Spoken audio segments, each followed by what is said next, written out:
Let's go, bonjour à tous. Donc le début a été un petit peu rock and roll, mais ça y est, on est de retour sur le Twitch game, les gars. J'espère que vous Et on allez sera de plus bien. en plus rodé aussi au fur et à mesure qu'on en fera, évidemment. Exactement, là l'objectif c'est de repartir avec des horaires fixes. Le samedi, et je crois qu'on s'est dit le mercredi, c'est ça Big Rusty? Samedi 11h et mercredi, je sais plus quelle heure on s'était dit. Ouais, on s'était dit en soirée, quelque chose comme ça. Enfin Ouais. bref, on va essayer de revenir avec des horaires réguliers. J'espère que vous nous entendez bien, les gars. En tout cas, là, on vous voit, vous êtes déjà un certain nombre sur le chat et ça fait plaisir. On va parler avec Rust de différents sujets, comme à chaque fois. On va commencer par le Bellator parce qu'il y avait des choses à dire. Puis si vous avez des questions, n'hésitez pas à nous les poser dans le chat, on y répondra. Rusty, je te propose qu'on lance d'abord le générique et puis après, on revient easy. Fuck yeah. Soit. Bienvenue dans le podcast La Soirée. Hello, Big Rusty, what's up? Salut Guillaume, salut tout le monde.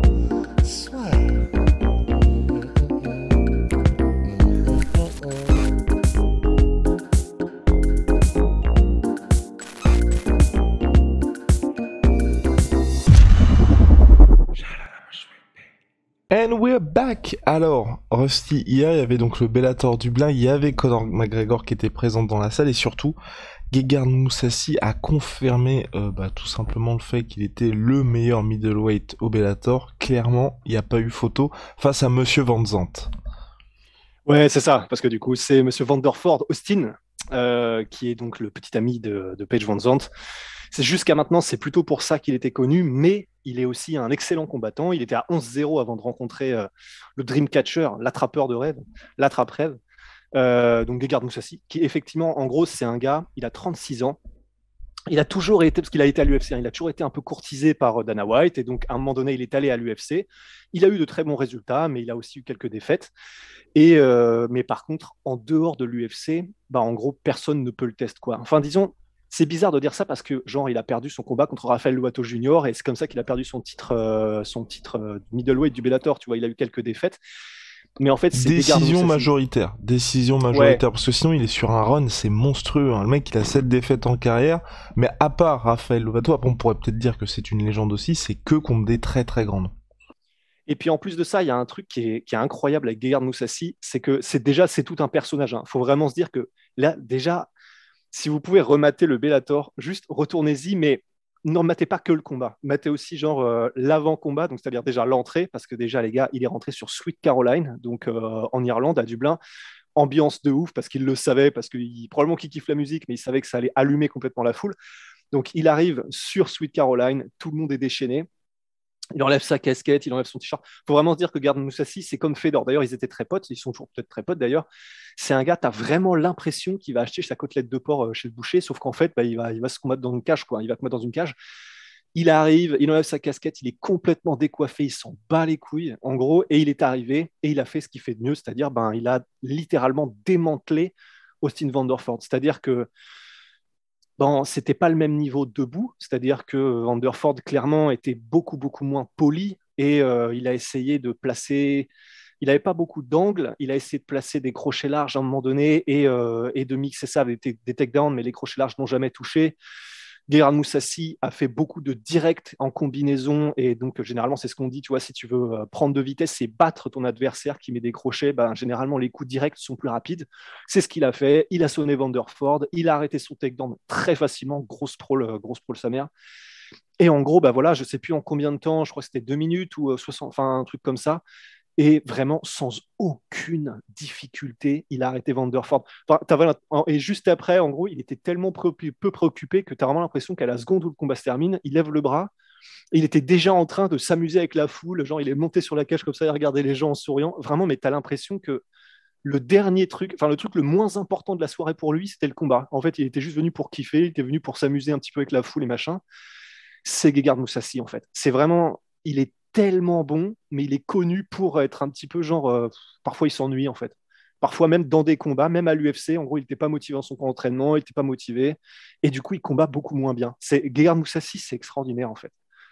Et il est donc à, je crois, c'est 49-7-2. Enfin, c'est fou, quoi. Exactement, Big Rusty, mais surtout là, quelle suite pour lui? Il commence à parler de retraite, mine de rien, dire qu'il s'arrêtera au Bellator. Moi, ce que Bah je trouve ouais. un petit peu dommage, c'est vrai qu'il n'y a pas eu de... Il y a ce règne au Bellator, il y a ce, on va dire, ce run quasi parfait au sein de l'organisation, et puis on rappelle qu'il était parti sur une belle série de victoires à l'UFC. Ouais. Je trouve qu'à aucun moment il y a eu ce petit côté un peu panache, ou en tout cas adversaire qui lui aurait permis de briller véritablement au Bellator, parce qu'on a parlé, le combat contre Rory McDonald qui devait être un super fight, en fait c'était à sens unique. Donc là, quoi, Ouais. tu dirais une montée en light heavyweight? Ouais, potentiellement. Parce qu'il l'a déjà fait. Il l'a déjà fait. Bah, il était déjà, même à l'UFC, il était en light heavyweight aussi. Putain, je me souvenais même plus de ça, tu vois. Il a combattu qui en light heavyweight à l'UFC? Il a combattu pas mal de gars, là, j'ai plus les T'es noms sûr que en c'était en light tête. heavyweight? Je suis sûr à 120 millions de pourcents. Parce que Dan Anderson, Ronaldo Souza, retourne to middle. Ah, t'as raison. Donc il y a eu Ilir Latifi. En fait, il a combattu que Ilir Latifi. Ok. Bon, Mais bah t'as voilà, raison. Oui, que il oui. a ratifié. Mais il était censé combattre, je crois que c'était Gustafsson, et c'est juste que du coup, bah, Ilir Latifi, Gustafsson s'était blessé, et je crois Ilir Latifi enfin, en gros, avait fait un truc, c'était une histoire de dingue. Il avait reçu le call, et en gros, il avait fait, je sais plus, je crois, enfin, 19 heures de bagnole, un truc comme ça, enfin, un truc vraiment fou. Et oui, oui, l'histoire était assez incroyable. Et il l'avait jabé jusqu'à la fin de la nuit, je me souviens, Moussassi. Mais oui, oui, donc il a combattu des gens en light heavyweight, mais même il avait combattu même dans les autres organes en light heavyweight. Euh, il est de toute façon, il a entre guillemets peur de personne, il a une expérience incroyable, il a un talent fou, un coup d'œil de dingue. Donc effectivement, maintenant, en fait, je pense que là, il faut qu'il se trouve de nouveaux challenges et des trucs qui sont effectivement un peu plus clinquants parce que ne serait-ce que symboliquement pour sa 50e victoire qu'il peut décrocher, c'est vrai que ce serait quand même cool qu'il aille chercher vraiment quelqu'un qui marque un petit peu le coup, quoi. Alright, les gars, est-ce que dans Ouais, le chat vous avez un adversaire potentiel pour Gegard Mousasi? Moi, ouais, j'avoue, je suis curieux. moi personnellement, Oh, en oh, cas de victoire lors du oh. Bellator Paris, je serais pas contre un petit Yoel Romero. Je serais pas contre un petit Yoel Ah Romero. ouais. Oh. Si Romero revient... Ah bah voilà, on a Gowns 2104 qui est là en mode Romero, let's go. Pourquoi pas aussi Vadim Nemkov, ça serait pas mal comme super fight, tu vois, champion contre Ah, champion. Je pense que tu ouais, vois, pour l'organisation, ce serait intéressant dans le sens où Nemkov, on en parle assez souvent, pour nous c'est clairement l'un des meilleurs de la planète, mais c'est vrai ouais. qu'il y a toujours ce petit déficit d'image qui fait que bon, c'est pas avec lui que le Bellator va rattraper son retard par rapport à l'UFC. Donc, franchement, je pense que ce serait un bon combat. Il y a aussi le truc, moi, qui m'intrigue un petit peu avec le Bellator. C'est vrai que, tu vois, j'ai l'impression, enfin, je sais pas si c'est nous, tu vois, que ces gros combats, ou en tout cas, quand t'as Gegard Mousasi qui est quand même censé être une star pour l'organisation, le fait que ce soit au Bellator Dublin un vendredi soir et que tu vois, ça s'organise un petit peu comme ça, je trouve que ça passe, enfin, c'est une occasion manquée en termes de globalement, d'impression pour tous les fans à travers le monde, de se dire, oh, putain, là, ça y est, il y a le Bellator qui est de retour, et ils font un gros événement. Je sais pas ce que t'en penses, toi. Bah, après, c'est vrai, mais d'un autre côté, comme l'adversaire, c'est pas un mec connu, c'est Austin Vanderford, bah, en fait, je me dis que quoi qu'il arrive, à la limite, au contraire, moi, j'aurais presque tendance à me dire, c'est pas plus mal qu'il l'ait fait comme ça, un vendredi soir sur une carte à Dublin, parce que, ben, du coup, ambiance de ouf. Le vendredi soir, il me semble qu'il n'y avait pas de gros concurrents de toute façon, parce que l'UFC, c'est ce soir, c'est le samedi. Au contraire, pour un combat contre quelqu'un qui est entre guillemets aussi peu connu et tu sais qu'il va y avoir du spectacle parce qu'il y a quand même une grande probabilité que Moussassi lui roule dessus. Justement, moi je trouvais qu'au contraire, un event entre guillemets de taille moyenne comme celui-là, c'était plutôt à propos en vrai. Ouais. À suivre Big Rusty. En tout cas, on a aussi Ouais. Gones 2104 qui nous suggère aussi Amosov, donc ce serait trop léger en poids, oui, parce qu'il est champion de la catégorie welter. S'il Ouais. venait à monter, pourquoi pas. Après, on a vu ce qui s'était passé contre Rory Ouais, c'est McDonald. ça. Ça pourrait potentiellement, ça pourrait être une option aussi pour lui, même si tu vois, il a déjà quelques petits trucs à faire, notamment du côté de MVP, si je ne m'abuse, pour le Bellator Londres, je crois. Ouais, il me semble que c'est ça aussi. Il combat qui déjà, Romero? À Romero, Paris? il combat à Paris, Melvin Manoff. Bon, Ah oui, c'est vrai. c'est un peu... Alors les gars, si vous ne connaissez pas... Donc oui, là, pareil, au niveau des suggestions, oui, c'était pas mal de Romero aussi. Melvin Manoff, bon, il est clairement... Ça fait quoi? C'est un peu dur ce que je veux dire, mais ça fait peut-être 10 ans pas qu'il aurait dû arrêter, mais que tu vois, là, ça devient assez compliqué pour lui. Ouais, bah en fait le truc c'est que Melvin Manoff, je le kiffe tellement. Enfin, vraiment, il fait partie de ces gars où Ah, tu puis on sais est que. sûr qu'à chaque combat, va y avoir des choses. Mais c'est ça. Et c'est pour ça, en fait, que tout le monde le kiffe. C'est parce que c'est un gars, si tu le vois frapper aux pattes d'ours, en gros, tu te dis, d'accord, en fait, le mec, il peut mettre vraiment littéralement KO un éléphant. Et il peut. Mais il a aussi maintenant, il accumule un petit peu les kilomètres. Il est moins difficile à mettre hors d'état de nuire qu'avant et de moins en moins. Et du coup, ça fait toujours des combats spectaculaires. Tu sais que ça va être des énormes clashs et que ça va vraisemblablement se finir avec un gars qui pique un roupillon.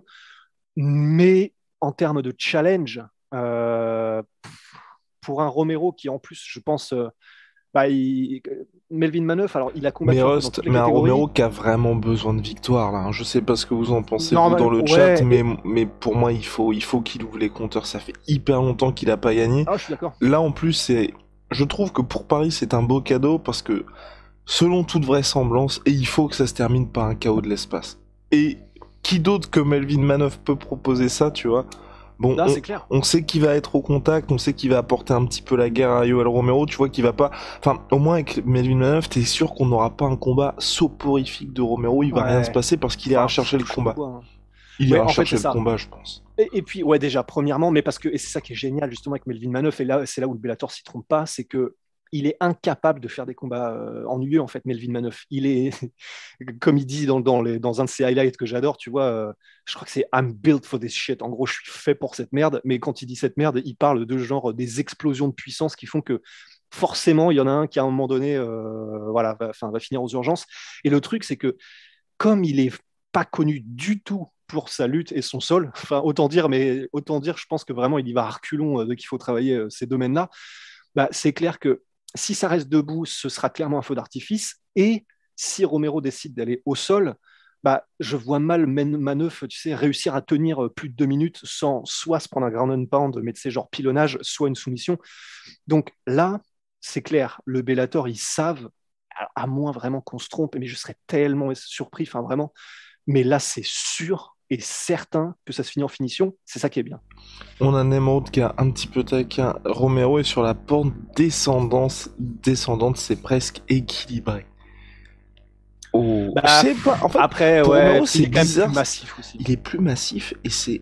Je sais pas ce que t'en penses, mais moi, je suis du côté Romero. Il y a peut-être un problème de motivation aussi en ce moment, tu vois. Enfin, pas de motivation, mais. Enfin, le fait qu'il arrive pour son. C'était quoi? C'était son dernier combat, je crois. C'est en 3 ou 5 rounds, je sais plus trop. Ou non, Ouais. il pensait contre Phil Davis qu'après les 3 rounds, il y en avait 2 supplémentaires. Et ce degré de mytho. Mais c'est parce qu'il est connu. Voilà, il est connu pour être un filou de l'espace. Mais c'est vrai, je suis d'accord. Il y a un côté, tu sens qu'il pourrait accélérer, mais il le fait pas. Mais après, on dit motivation, mais il y a aussi le fait que on sait qu'il y a il doit gérer, mais vraiment salement aussi, sa réserve de cardio parce qu'il a un physique qui fait qu'il est très explosif, mais du coup qu'il n'est pas forcément fait pour être dans la durée s'il répète les efforts. Donc effectivement, c'est ouais, voilà, c'est motivation, mais il y a aussi, ce sera en 3 rounds, attends, du coup là, contre Manœuf. Yes, sir. Ouais, voilà, elle a normalement, non, mais c'est bon, ça va se terminer. Mais donc, oui, oui, effectivement, normalement, ça devrait, à moins de grosses surprises, ça devrait se terminer en Romero qui gagne par soumission de manière spectaculaire. Et donc, après, franchement, c'est clair, Romero versus Moussassi, et si Moussassi gagne contre Romero, mais ce qui est pas facile, hein, bah, effectivement, un petit Moussassi versus Nemkov, quoi. Ce Ouais, serait, franchement, ça se tient. ce serait pas mal. On a, oui, Frédérico14 qui dit ça fait combien de temps qu'on n'a pas vu Romero au sol? On a-t-il encore les capacités? C'est vrai que c'était important et j'avais complètement occulté ça. Le combat contre Phil Davis, il s'est fait dominer dans la lutte, Yoel Romero, chose qu'on ne pensait pas possible. Ouais, mais je me souviens, faudra qu'on le revoie, je me souviens plus exactement comment se passe le combat, mais ouais, ouais, Il y a effectivement, eu il se fait 5 mettre mises au au sol, sol, mais enfin, il se fait pas dominer ensuite au sol à proprement parler, mais il y a ouais, 5 mises au ouais, sol de la part de Phil Davis. c'est ça. Parce que alors là, c'est le problème, c'est que c'est un peu dans les limbes. Mais moi, le souvenir global que j'ai du combat, c'est que il a été mis au sol par Phil Davis et Davis l'a battu dans son domaine. C'est ce que je me souviens m'être dit en sortant du combat, mais je me souviens pas non plus m'être dit il s'est fait bouffer genre partout, tu vois. Genre il s'est fait mettre au sol et mais il a perdu des points, il a perdu le combat comme ça, mais je me souviens pas m'être dit ok, il est même plus là, tu vois. Et surtout, voilà, encore une fois, c'est Manœuf en face, tu vois. Enfin, et attention, je dis ça, c'est un de mes combattants favoris. Enfin, quand je grandissais et que je découvrais les sports de combat, tu vois un manœuvre, tu vois un highlight, tu fais d'accord, en fait, ce sport, c'est mon sport préféré, tu vois. Donc, voilà, effectivement, pour Moussassi, y a de quoi faire. It is what it is. Est-ce que tu avais quelque chose à ajouter à propos du Bellator, mon cher Rust? Ouais, quelques petits trucs. Bah, Ah. alors déjà, il y avait Hassan ou Kassan, je sais pas comment on dit, Magomed Sharipov qui combattait. Et il a grimpé à 7-0. Le combat, il l'a dominé, hein, c'est clair, très très clairement, contre un mec qui était à 11-1 et qui était vraiment pas mauvais. Tu commences à monter dans le hype train pour le petit frère Pas de encore. Zabit? Ok. Pas encore, parce que c'était pas non plus spectaculaire. Ok. Il a dominé, mais c'était pas, tu vois, c'était pas genre une performance à la Ramzat. Faut qu'on arrête de dire ça aussi, en fait, parce que personne ne fait comme Ramzat, tu vois, dans le sens. Non, par exemple, La à la comparaison n'est pas Ousmane juste. Nurmagomedov. Ouais, voilà, exactement. C'était pas aussi spectaculaire. Donc, mais il faut le notifier, puisque, bon, bah déjà d'ailleurs, il était dans son corner, Zabit. Mais voilà, il fait partie d'une lignée qui vraisemblablement a été dans des conditions qui leur permettent d'acquérir un très très haut niveau. C'est le frère de Zabit, donc il faut le notifier. Et il y avait 3 Français aussi qui combattaient sur la carte. Et du coup, si on peut en parler rapidement, il y a eu 2 victoires, une défaite. Du coup, la défaite, c'est à cause d'une blessure à l'épaule de Abou Tunkara. Donc, bon rétablissement à lui et fait chier. Et les 2 victoires, David Gallon. 4 victoires d'affilée, David Gallon, et qui a gagné par TKO, il me semble. Donc, énorme GG. En plus, 4 victoires d'affilée. Et il y en a une, je me souvenais plus que c'était lui, Rolling Thunder contre Ross Pearson. Et Ross Pearson, c'est un des combattants favoris aussi, anglaise de port, vétéran de l'UFC. C'était au Pro Et Bellum, si je ne m'abuse. il me semble, ouais, il me semble avoir vu passer aussi ça sur Tapologie. Donc, voilà, j'ai une nouvelle victoire au Bellator et une victoire aussi de Stéphanie Page, qui a gagné aussi par TKO, il me semble. Donc, Cocorico quand même. Quand même. Ouais. C'est Et tout pour le pour Bellator, la. je crois que c'était. Ouais. C'est terminé donc pour le Bellator. Tu veux qu'on passe à quoi, Big Rusty? Si vous avez des questions dans le chat, n'hésitez pas, fire away. Sinon, on va avancer.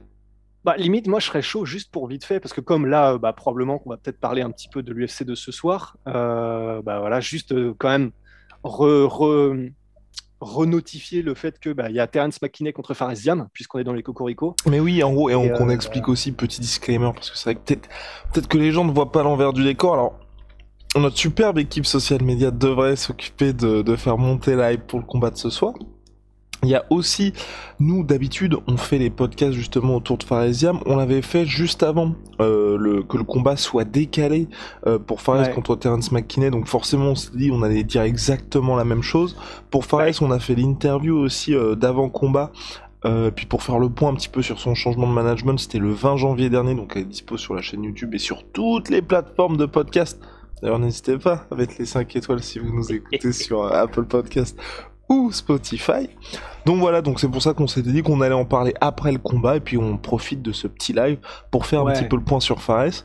Bon, c'est un choc, on l'avait déjà dit aussi, explosif. Là, pour les deux, ça peut vraiment propulser leur carrière. Et c'est vrai que pour Fares, qui a pour l'instant jamais eu l'occasion de s'exprimer à l'UFC, parce qu'à chaque fois, il était mis contre des adversaires qui étaient, qui avaient pour objectif de nullifier complètement son style.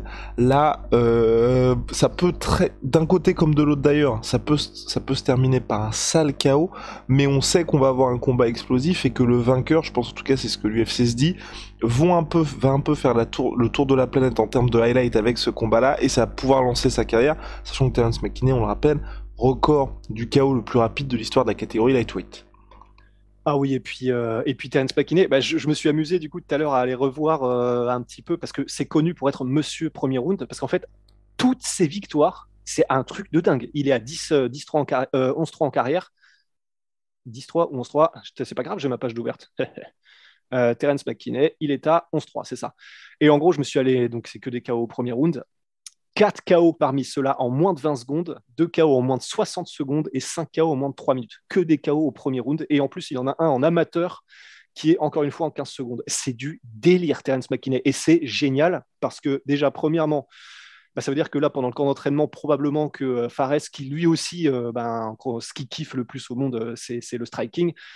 Là, ça a dû faire plaisir de se dire pendant tout le camp d'entraînement, bon, la lutte, le sol, il continue de taffer parce que c'est un professionnel, mais là, il vient, ça va banger, quoi. Enfin, là, on vient pour faire connaissance avec les deux guns. Et ça a dû lui faire du bien aussi d'avoir ce camp d'entraînement, genre spécialement sur le striking. Et du coup, comme on sait à quel point Fares est talentueux debout, ça va être forcément intéressant, quoi. On ne sait pas quelle sera la stratégie de Terence McKinney, mais vu ce qu'il a proposé jusqu'à maintenant, et là je pense pas qu'il sera frileux parce que tu sais, on pourrait se dire, ça se trouve, il arrive à un tel niveau à l'UFC lui-même, Terence McKinney, que justement il se dit, bon, maintenant on va commencer peut-être à gérer un petit peu mieux, c'est possible, mais ça n'a pas l'air d'être le cas puisque donc ces 4 dernières victoires, c'est donc toujours des cas au premier round, mais donc dont un à l'UFC, il est arrivé, il a déjà fait un combat de victoire à l'UFC. Donc, je ne pense pas qu'il en soit à ce stade de sa carrière où il doit tout reconsidérer pour avoir une stratégie différente. Donc, je pense qu'il va arriver comme d'habitude en mode mais Y, mais comme jamais, et ça va être une bombe, quoi. Ouais, j'espère aussi. Franchement, ce combat-là, moi, je suis hypé de chez hypé, les gars. Tellement. Parce que, voilà, pour Fares, c'est enfin l'occasion de briller. Pour Terence McKinney, potentiellement, il peut s'ajouter un nouveau highlight de prestige. Donc voilà, c'est vrai que pour les deux, ça leur permettra vraiment de lancer un petit peu leur carrière. Puis souvenez-vous, Terence McKinney, je crois qu'il s'était blessé durant son combat, donc c'est vrai qu'il y avait eu cette grosse hype du chaos, en plus c'était sur un pay-per-view numéroté, et ensuite cette longue période d'indisponibilité, ce qui est toujours dommage après une grosse action comme ça, parce qu'on a envie de voir rapidement les gars. Pour Faresiam, ce qui est dommage aussi, lui, c'est qu'il n'avait pas beaucoup d'activité jusqu'à maintenant. Là, maintenant qu'il est aux États-Unis, il est à Sanford MMA, je pense que une fois qu'il y aura eu ce combat-là, on devrait le voir aussi plus souvent, donc voilà. Clairement, allumez votre télé et puis regardez ce combat parce que ça va être pas mal du tout. Bon, les gens, en tout cas, encouragent Fares dans le chat, ça fait plaisir. Okay. Est-ce qu'on ajoute quelque chose? Est-ce qu'il y a des petits derniers éléments sur Bobby Green contre Islam Makhachev ou pas? Oh non, tu voulais ajouter sur un autre combat? Ouais, parce que là, les gars, il y a un autre combat aussi qu'il faut absolument surveiller, mais comme l'huile sur le feu, c'est Joel Alvarez contre Armen Tsarukyan. Mais oui, gars, mais oui. D'ailleurs, je ne comprends pas le surplace que fait Tsarukyan. Je ne comprends pas dans le sens où, tu vois, le mec est jeune. Le gars vous regardez, on en parle à chaque fois, vous regardez son début à l'UFC depuis qu'il l'est, mais il lui file tueur sur tueur sur tueur, et il n'y a jamais cette récompense de filer quelqu'un de prestigieux, tu vois. Parce que là, clairement, ça ne lui sert à rien. Ça peut lui servir à faire monter son highlight s'il y a une finition. Parce que je pense voilà, s'il y a une en fait, voilà, c'est ça. Parce que je pense que la raison pour laquelle jusqu'à maintenant ils l'ont pas fait monter, parce que j'espère quand même qu'il n'y a pas de politique derrière tout ça, tu vois. Mais je pense que la raison, c'est aussi que jusqu'à sa victoire, sa dernière là, où il a mis un KO au premier round, enfin un petit KO contre Giagos, en gros, avant ça, il combattait que des tueurs, mais ça se finissait à chaque fois en décision.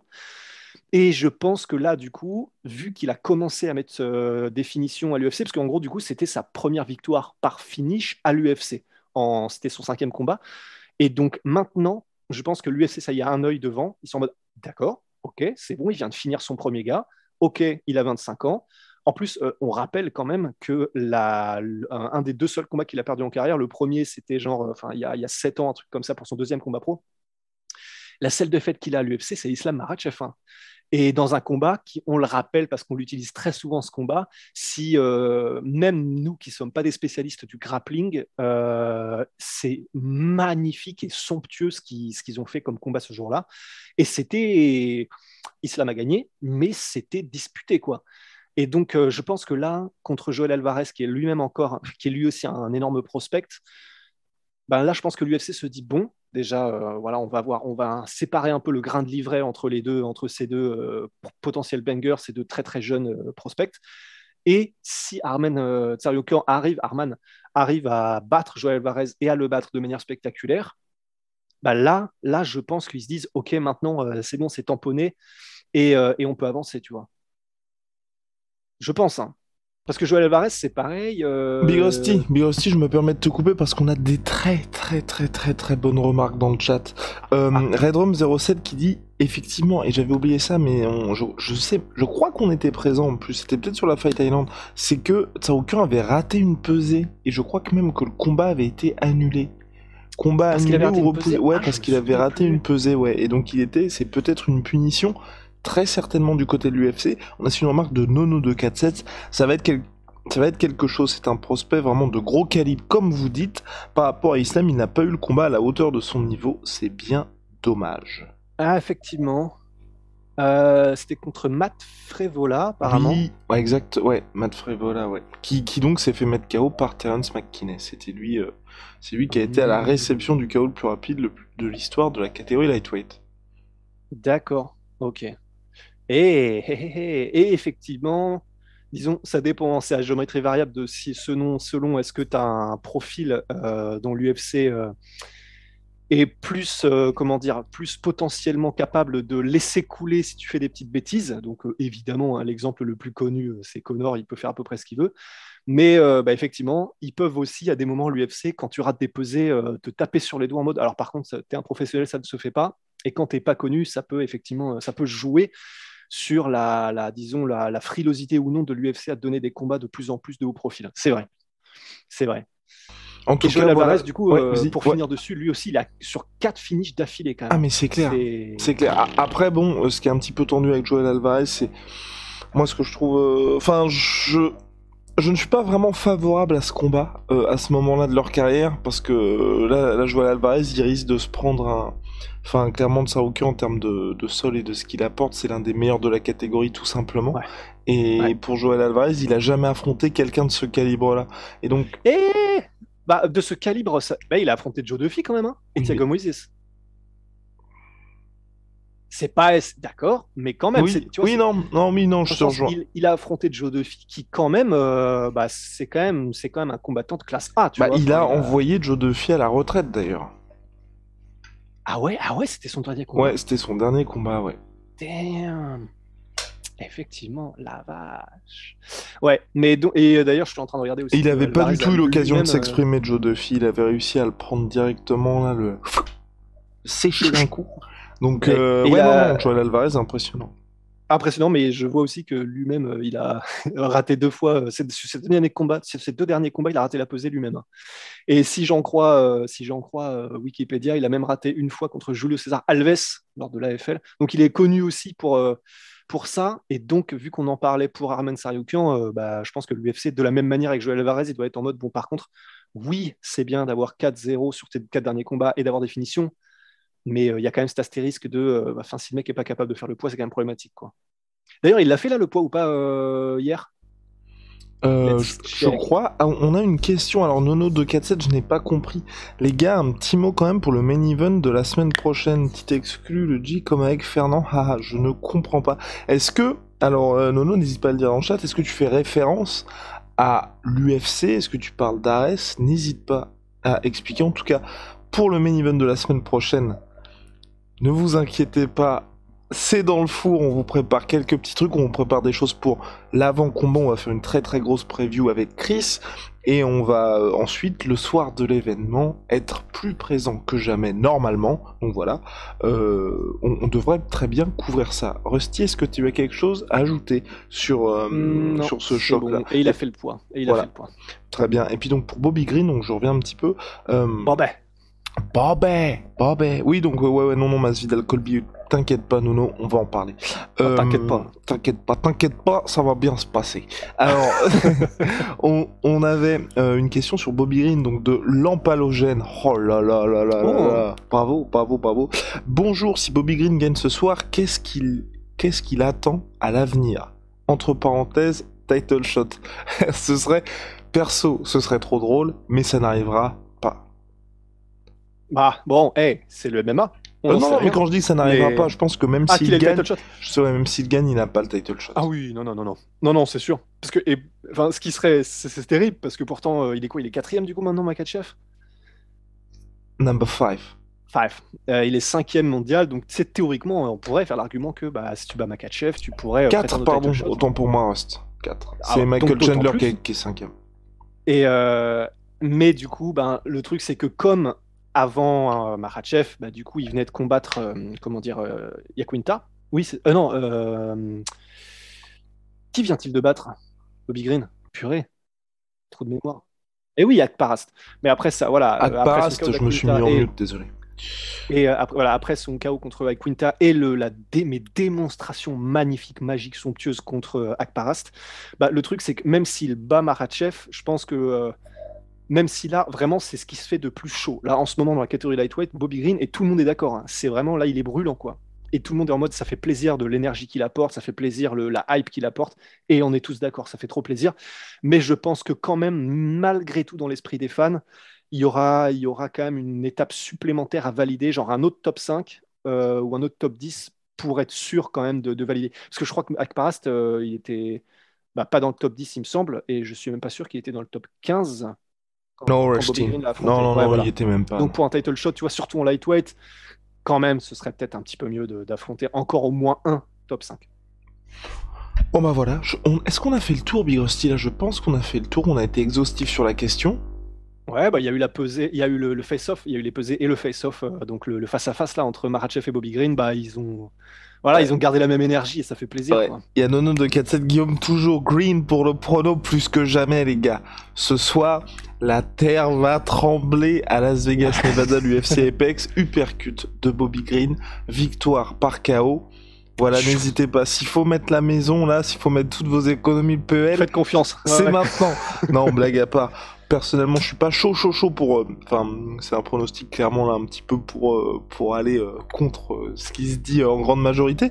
Mais voilà, j'aime beaucoup l'énergie qu'a Bobby Green, le fait que voilà, ce soit le seul qui a accepté d'affronter Ouais. Islam Makhachev, je respecte énormément. Même lors, tu vois, Ouais. même lors du face à face, généralement, les mecs s'écrasent un petit peu face à Islam Makhachev, qui est vraiment quand même une présence physique aussi, qui sont en mode bon, on va peut-être la jouer respect parce que ensuite il y a le combat dans la cage, et si je fais un petit peu le show, ça peut très mal se passer pour moi.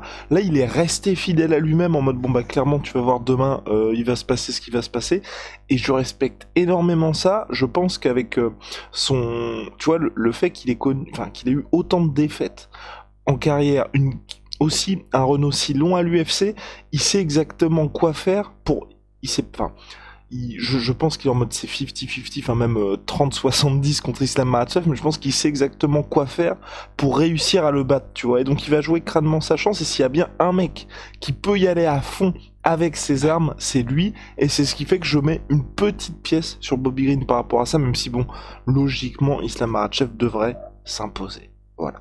Ben ouais, ben pareil. En fait, vraiment, on a tellement cette vibe de Jorge Masvidal c'était quoi, 2020, quand il a eu son année énorme. 19, Rust. 2019, ouais. Et là, c'est vraiment exactement la même vibe. Tu vois, il y a un combattant comme ça, général. Bon, il y en a peut-être plusieurs, mais chaque année qui sort du lot en réalisant vraiment une année qu'on n'attendait pas. Et tu sais, donc là, il y a Masvidal donc en 2019. Il y a peut-être Kevin Holland, on pourrait dire, peut-être à la limite, tu vois, l'année dernière, qui pareil, tu vois, il prenait tous les combats, il prenait tout le monde.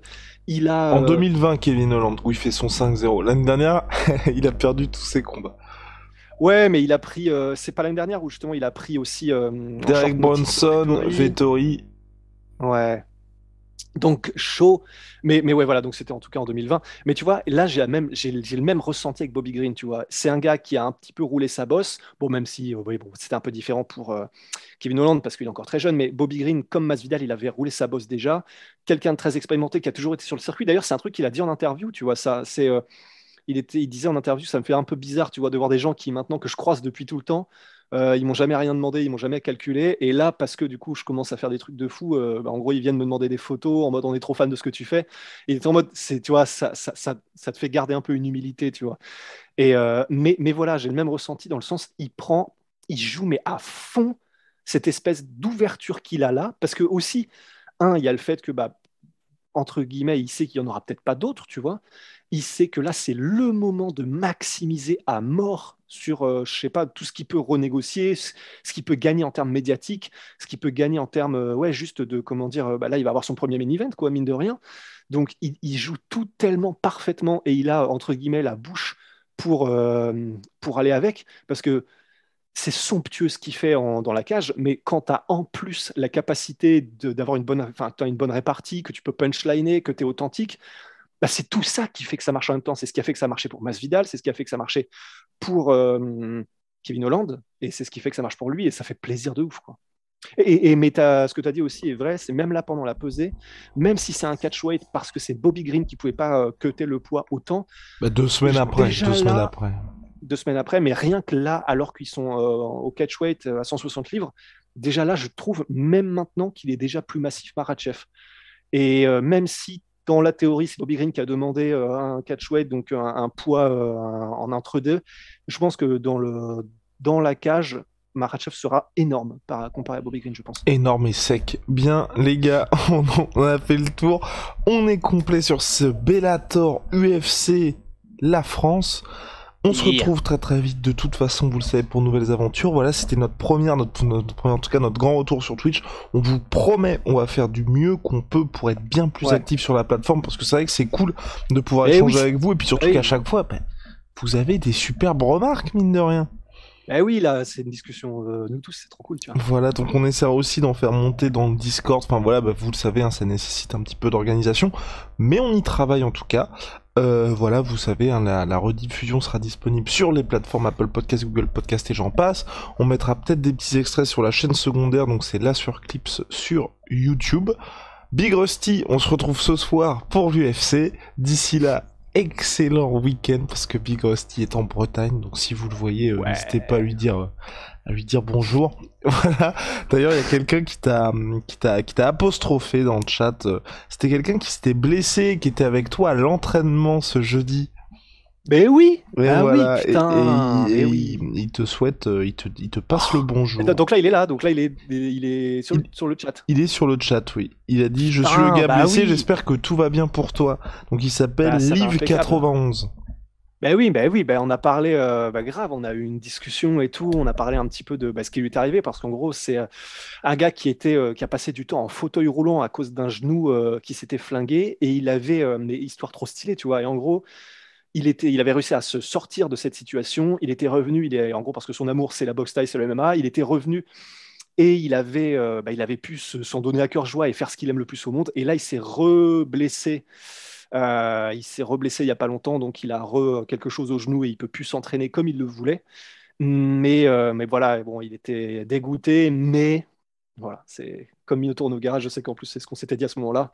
On sait jamais ce qui peut se passer, tu vois. À 10 ans, Minotaur Nogueira, qui est ensuite devenu champion du Pride. Et il a été champion UFC ? Non. Intérimaire, je crois. Intérimaire, oui, c'est ça, champion intérimaire, jamais champion. Ouais. Undisputed.